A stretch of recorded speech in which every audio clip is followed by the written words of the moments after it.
پاکستان میں جب ایک عورت اس خواہش کا اظہار کرتی ہے کہ میں فلاں مرد سے شادی کرنا چاہتی ہوں، مجھے فلاں مرد پسند ہے، تو مردوں کی غیرت جاگ جاتی ہے.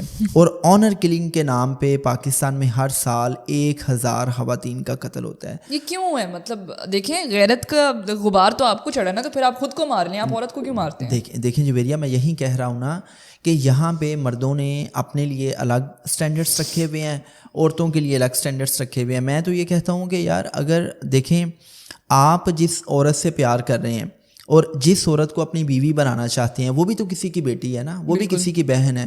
اس وقت آپ کی غیرت نہیں جاگتی.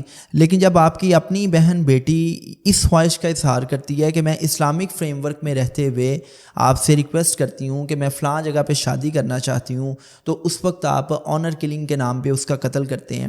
اس وقت آپ کہتے ہیں کہ نہیں، تمہاری جرت کیسے ہوئی ہے کہ تم نے کسی لڑکے کے ساتھ محبت کا اظہار کیا، یا تم اپنی مرضی سے شادی کرنا چاہتی ہو، تم کون ہوتی ہو؟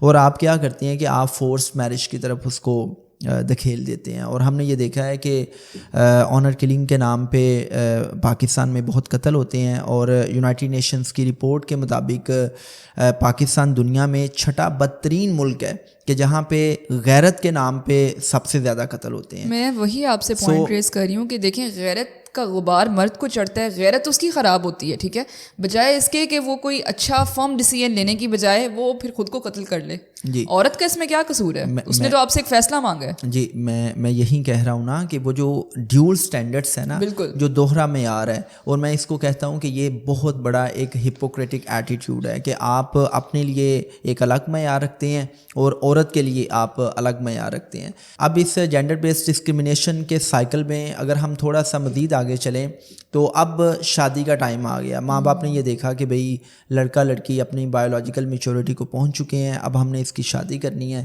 تو یہاں پہ بھی آپ کو ڈسکرمنیشن نظر آئے گی. آپ لڑکے سے اس کی رائے پوچھ لیتے ہیں کہ ہاں بھائی، اگر تمہاری کو پسند ناپسند ہے تو ہمیں بتا دو، ہم فلاں جگہ پہ تیری شادی کرنے جا رہے ہیں، تو آپ کی اس بارے میں کیا رائے ہے. اگر لڑکا انکار کر دیتا ہے تو ایٹ لیسٹ موسٹلی کیسز میں آج کے دور میں ماں باپ اس کی رائے کا احترام کرتے ہیں. لیکن جب لڑکی کی بات آتی ہے تو لڑکی انکار نہیں کر سکتی. اگر لڑکی انکار کرے تو اس کو فورس کیا جاتا ہے کہ وہ ماں باپ کی عزت کی دھجیاں نہ اڑائے، اس کو ایموشنلی بلیک میل کیا جاتا ہے، اس کو فورسفلی پرسویٹ کیا جاتا ہے کہ جس کے ساتھ اس کی شادی ہونے جا رہی ہے وہ ہر حال میں اس کے لیے قابل قبول ہونا چاہیے. تو اس میں یہ جو فورس میرجز ہیں یہ بڑی کامن چیز ہے، اسپیشلی گاؤں کے کلچر میں. تو یہ بڑی ہی کامن چیز ہے کہ آپ لڑکی کو یہ بھی نہیں بتاتے کہ اس کی شادی کس سے ہونے جا رہی ہے. اگر آپ نے بتا دیا اور لڑکی یہ کہہ رہی ہے، وہ خود بھی نہیں کہہ رہی، وہ اپنی بہن سے کہہ رہی ہے، یا گھر میں اگر اس کی ایکوینٹنس یا بانڈنگ کسی دوسرے فیملی ممبر کے ساتھ ہے اور وہ اس سے کہہ رہی ہے کہ یار مجھے یہ رشتہ نہیں پسند، میں یہاں پر شادی نہیں کرنا چاہتی، تو وہ اپنی پسند بھی نہیں بتا رہی اور وہ سمپل یہ کہہ رہی ہے کہ میں فلاں لڑکے سے شادی نہیں کر سکتی. کیونکہ ایسا ہو سکتا ہے کہ اس کی نظر میں وہ لڑکا ٹھیک نہ ہو، آئی مین کہ ایک کمپیٹیبلٹی نہ ہو، ایک میچ نہ ہو. چونکہ ہم نے یہ دیکھا ہے کہ بہت سے ماں باپ کیا کرتے ہیں کہ اپنے ویسٹڈ انٹرسٹ کی بنیاد پر اپنی بیٹیوں کی شادی کر دیتے ہیں. جیسے پاکستان کے بہت سے علاقے ایسے ہیں کہ جہاں پر آج بھی بڑی ہی آؤٹ ڈیٹڈ قسم کی ٹریڈیشنس ہیں، لائک ونی کی رسم ہے، ستی کی رسم ہے، کہ جس میں ایک مرد جو ہے وہ وائلنس کرتا ہے، وہ کسی کا قتل کرتا ہے اور اس کے بدلے میں اس کو ایک عورت دینی پڑتی ہے. اب قتل اس نے خود کیا ہے، لیکن جس کا قتل کیا ہے اس کی فیملی کو وہ اپنی بہن دے رہا ہے، اپنی بیٹی دے رہا ہے. اب بھائی قتل تم نے کیا تو تم بھگتو، تم اپنی بیٹی کو، اپنی بہن کو اس قتل کے بدلے میں کیوں دے رہے ہیں؟ سیڈلی ایز این آبجیکٹ جو ہے وہ ہم اس میں بھی جویریہ بات کریں گے کہ ہم عورت کو ایز این آبجیکٹ کیوں سمجھتے ہیں. میں اب آگے ویسے اسی پہ آ رہا تھا کہ آپ دیکھیں کہ آپ نے اپنے بیٹے کی مرضی کو تو امپورٹنس دی، لیکن آپ نے شادی کے حوالے سے بیٹی کی مرضی کو امپورٹنس نہیں دی. تو اسلام آپ کو اجازت دیتا ہے کہ بھائی آپ نے جہاں پہ بیٹی کی شادی کرنی ہے تو آپ بیٹی سے اس کی رضامندی لیں.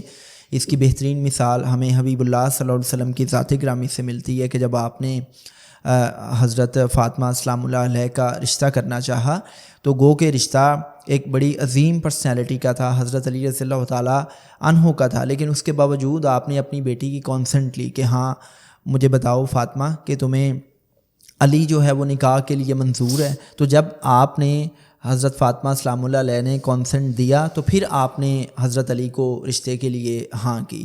تو یہ پریکٹس تو ہمیں اسلام میں بھی ملتی ہے, لیکن یہاں پہ بیٹیوں کی شادی قرآن سے ہو جاتی ہے. یہاں پہ بیٹیوں کی شادی ہم فورسفلی اس جگہ پہ کرتے ہیں کہ جہاں پہ ہم سمجھتے ہیں کہ اگر اس جگہ پہ شادی نہ ہوئی تو ہماری جائیدادیں, ہماری جگیریں بٹ جائیں گی, ہمیں وراثت دینی پڑے گی. اچھا, میں آپ کی پہلی اسٹیٹمنٹ نہیں سمجھی, قرآن سے ہو جاتی ہے, کہ ذرا اس کو تھوڑا سا آپ ڈسکرائب کریں. اچھا, بیسیکلی جویریہ ایسا ہے کہ پاکستان کے کچھ علاقے ایسے ہیں سودرن پنجاب میں کہ جہاں پہ آج بھی اس قسم کی فرسودہ رسومات ہیں. جیسے میں نے ونی کی رسم کا ذکر کیا ہے, ستی کی رسم کا ذکر کیا ہے کہ اگر کسی نے کسی فیملی کا قتل کر دیا ہے, کسی فرد کو قتل کر دیا ہے, تو بدلے میں کیا ہوتا ہے کہ وہ معاوضے کے طور پہ, جرمانے کے طور پہ وہ اپنی بیٹی یا اپنی بہن کو اس شخص کے ساتھ بیاہ دیتا ہے.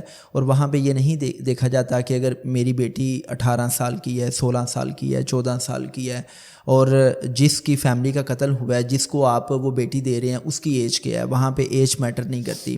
اسی طرح بہت سی فیملیز میں یہ ہوتا ہے کہ آپ اپنی بیٹی کی شادی قرآن سے اس لیے کر دیتے ہیں کہ آپ کہتے ہیں کہ اگر ہم نے اس کی شادی کی تو وہ جو جائیداد کا بٹوارہ ہے وہ ہوگا, ہمیں اپنی بیٹی کو وراثت دینی پڑے گی. تو یہ اس قسم کی جو فرسودہ رسومات ہیں یہ آج بھی ایگزسٹ کرتی ہیں.